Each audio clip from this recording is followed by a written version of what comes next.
Ayun, walang na-strike sa akin. Bali, maya-maya uuwi na kami. Kaya hanggang dito na lang muna ang ating adventure sa araw na to. So, malulobat na din kasi ako kaya mag-alis na rin kami maya-maya, baka mag-out na kami ng mga 10 AM. So, i-enjoyin ko lang yung nalalabi pang oras. Ganda ng sunset. Ayun. Lamig ng hangin. So, syempre yung mga angler nagbabakasyon din yan. Tulad ng ginagawa ko ngayon. Medyo relax lang muna. Sulitin yung time with family. And then back to normal. So that's life. So kailangan natin ng pahinga sa bawat mga ginagawa natin.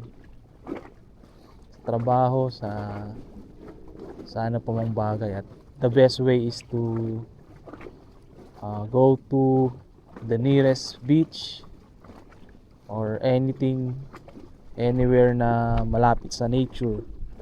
Dagat man yan, gubat, o mga sapa. So nakakatulong yun talaga to reset our mind sa mga bagay na ginagawa natin paulit-ulit. Kumbaga may umay. So ito kasi yung way ng ano ko, pagre-reset ko. So another thing is mas napapalapit ako sa Panginoon. Ano lang naman yun, pakiramdam ko lang. Pero syempre si God naman is everywhere. And anytime pwede siyang tawagin. Pero ito kasi makita mo yung creations niya. Makita mo yung kung gaano siya kagaling na ginawa niya yung ganitong napakagandang lugar. So kaya mapapameditate ka.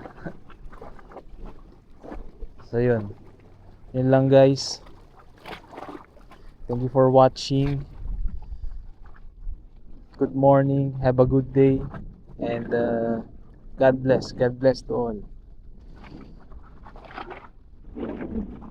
Katipay Angler. See you sa next vid.